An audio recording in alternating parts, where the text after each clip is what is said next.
Kalau orang biasa berbohong dan membuat cerita-cerita aneh yang itu tuh lama-lama dia nggak tahu lagi apa yang dia bohong loh. Karena udah terus-menerus gitu. Makanya kita jadi asik nontonnya, jadi kayak tontonan ya. Itu psikologis tuh karena terus diulang-ulang. Jadi dia nggak tahu dia kapan bohong, kapan kebenaran. Karena dia nggak pernah mencari kebenaran. Ini tipe orang kayak gini. Dia bisa ngomong apa aja. Saya tadinya agak tidak percaya ada orang yang seperti itu, tapi malam ini aku nonton.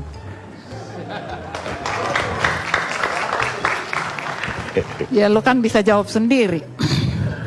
Oke, saya mau kasih tahu ya suatu hal. Kan dari tadi dia bilang hoax. Aku masih orang yang percaya pada ucapan Rocky Gerung bahwa pusat hoax itu ada di kekuasaan. Aku orang yang percaya dengan itu. Jadi kalau mau tanya buktinya mana? Ya, itu janji-janji presiden sederet begitu, itu bukan hoax. Dan rakyat menunggu dan ada dampaknya. Karena ini, saya terlalu mahal ini forum menurut saya, kalau kita bicara bohong-bohong dan aneh-aneh. Ini bukan cuma terlalu mahal biayanya, kalau kita di sini hanya cerita yang penting aku kelihatan menang, bukan itu. Yang menang itu negara ini. Bangsa ini mau kita menangkan. Jadi walaupun kamu membela Pak Jokowi,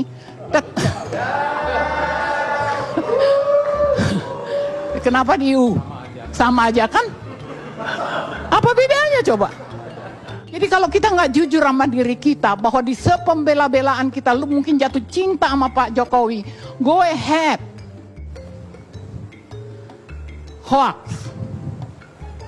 Kemarin sekarang ini ada terjadi hoax, ada hoax di pemerintahan ya, ada hoax yang nyata, yang itu tadi saya bilang, utang-utang, semua yang terjadi sekarang, subsidi yang ditarikin semua, itu hoax negara berjanji, Jokowi sendiri menjanji, ini akan ditarik, ini akan di buyback lah segala macam, nggak ada kan?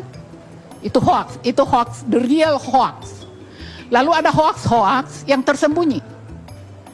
Yang tersembunyi ini saya nggak ngerti di mana letaknya, tapi ada kebingungan di masyarakat tentang pengelolaan negara ini sebenarnya mau diapain sih? Ini negara mau dikelola seperti apa? Pakai akal dong. Mungkin harus ada peraturan ujian kemanusiaan dulu baru boleh jadi presiden. Kalau nggak mengerti arti kemanusiaan, jangan jadi presiden.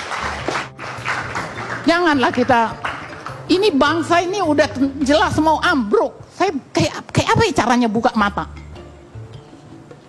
Jangan kita sembarangan lagi berbicara, sebab yang rugi itu siapa? Apa sih kira-kira? Coba kalian berhitung, kira-kira apa yang gua dapat kalau aku mendukung sesuatu yang salah? Harus mati-matian menjaga agar oleh keberadaan ini si benda medsos ini tidak membuat kita menjadi rusak.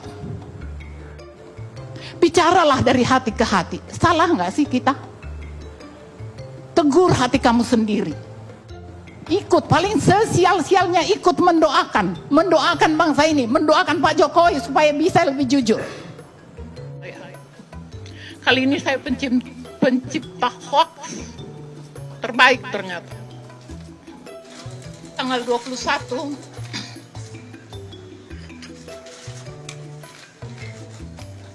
saya mendatangi rumah sakit khusus bedah,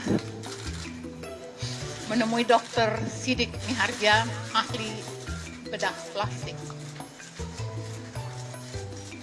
Kedatangan saya ke situ karena kami sepakat beliau akan menyedot lemak di kiri kanan.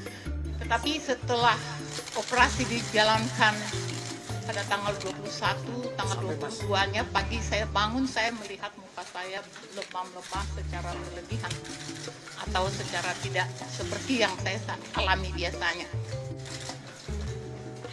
Apa yang saya katakan ini akan menyanggah bahwa ada penganiayaan. Oke. Seperti ada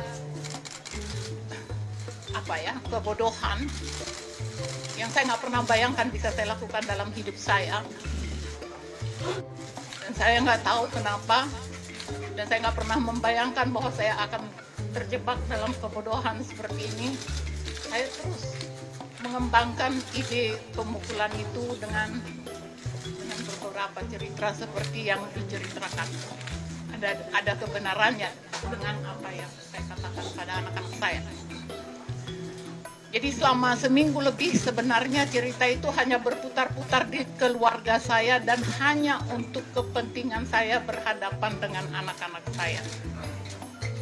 Tidak ada hubungannya dengan politik. Tidak ada hubungannya untuk keluar. Tapi setelah sakit kepala saya mereda dan saya mulai berhubungan dengan pihak luar,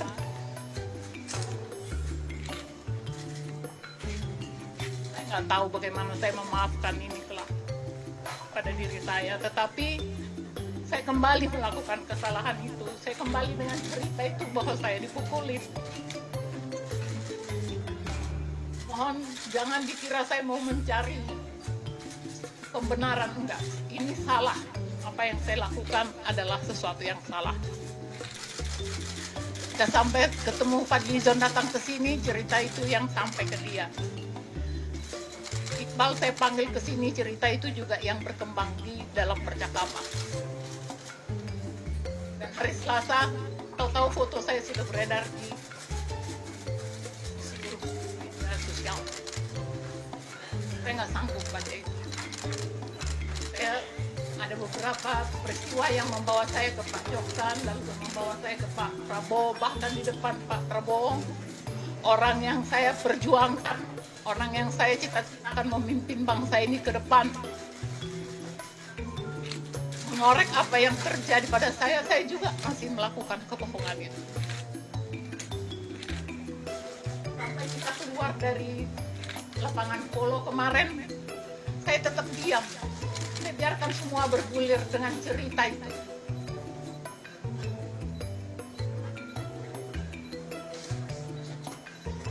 Lapangan polo sebenarnya saya merasa betul ini salah.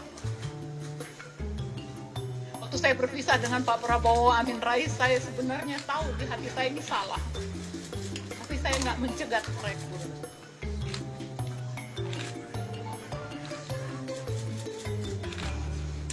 Itu yang terjadi.